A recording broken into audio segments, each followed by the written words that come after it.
Thank you, Chairwoman. I continue to believe that innovation is going to do more to drive the cost of health care, the money spent on health care down than any piece of legislation that we can write. And this is one more example. If these concussions weren't happening, we wouldn't be spending money on MRIs and CAT scans and ER visits and overnight stays at the hospitals. I think I'll go with my first question to Dr. Fasolka. Like many of us, we've had children play football. My youngest son, an all-state running back, not quite as fast as Mr. Springs or quite as big, but was certainly a great football kid. I had 3 concussions. Those were some of the longest days of my life, watching my son not be himself, not knowing maybe who he was, where he was, just kind of in a third world almost. And at the time, I did research, other kids with concussions, and it was Kevlar was about the only thing on the market that I saw. So my question for Dr. Fasolka is, how much better are these new materials than Kevlar is? 20% better, 100% better? If you're the, go ahead.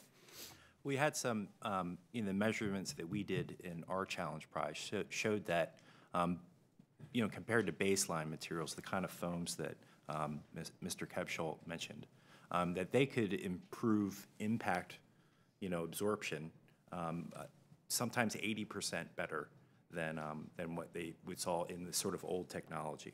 But what's more important is the ability for the material to mitigate these rotational forces, these shear forces. And this is really the thing that makes these new technologies special compared to. Did you measure Kevlar as well? Was that one of your base materials that you tested? No, the baseline materials that we tested were basically foam rubber that you would see in a helmet technology, so just the pad. The traditional, right? The traditional state-of-the-art helmet. State-of-the-art helmet. Did anybody else test it against Kevlar? I'm just curious, in anything? Okay. Go ahead. Yeah, Kevlar, we test Kevlar at NIST, but usually it's for ballistic protection. Okay. Yeah. There was products on the market with Kevlar, and that's what I purchased and tried. That's the best thing I could find at the time. I'll go to Mr. Springs next. Tell me a little bit about turf material. Have you done any work with turf material, and any thoughts on that? We have not done any work on turf material. There are companies who are innovating on new solutions that can go underneath the turf. I think Viconic is one that comes to mind that you might have seen in NFL commercials.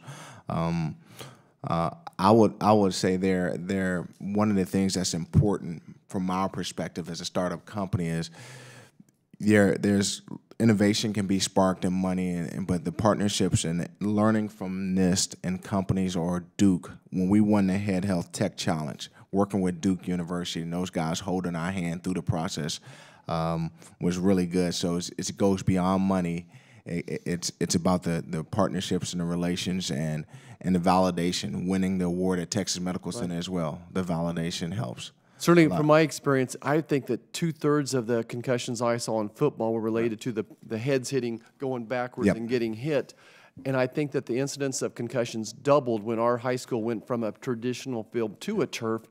And it's my belief there needs to be national standards of what this turf needs to be made out of, and that you all should be testing it and saying, look, if we're going to subject our kids to this, that this is the standard. Is anybody seeing anything in your industry going towards that?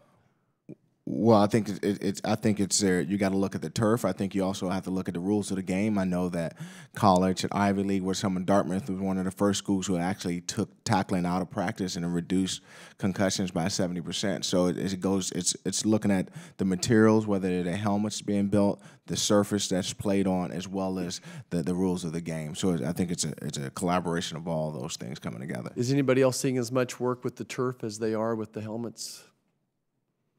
I think it's at least half the equation. Mr. Springs, back to you. The NFL is certainly the gold standard. And all of us, Great Bend High School now uses a super concussion protocol. It's so much better than it used to be, and we are doing it by the book. There's no more pressure from the coaches that, hey, your kid's the star running back. He's got to get back in there for this big game. That stigma has gone away. Is your impression in the NFL that maybe some of that traditional, you just got to tough it up and get back in there, you think it's improving? Is NFL doing everything that they can do to help us lead the way? Well, I think the awareness at the parent level, at the youth level, moms are more concerned. Moms are, and as the whole community as a whole is getting better and understanding. When I came up, my generation, they would tell you to sniff a little smelling salt and go back in. Now I think the teachers, parents, coaches, everybody who's involved with a youth or a kid playing or athlete playing a sport is aware of the seriousness of traumatic brain injury and concussions. So, but to answer your question, I think the guys who are playing in the NFL today are more aware of the seriousness of traumatic brain injury.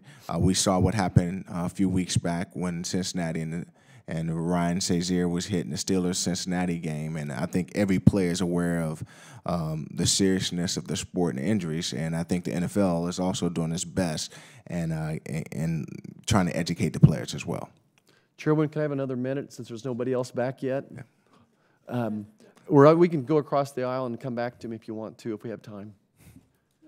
Okay, I want to talk to the military just a second. I'm more concerned about many concussions, just a chronicity of many concussions, than I am one big blow. And one of my theories is post-traumatic distress disorder may be related to these hundreds and thousands of many concussions.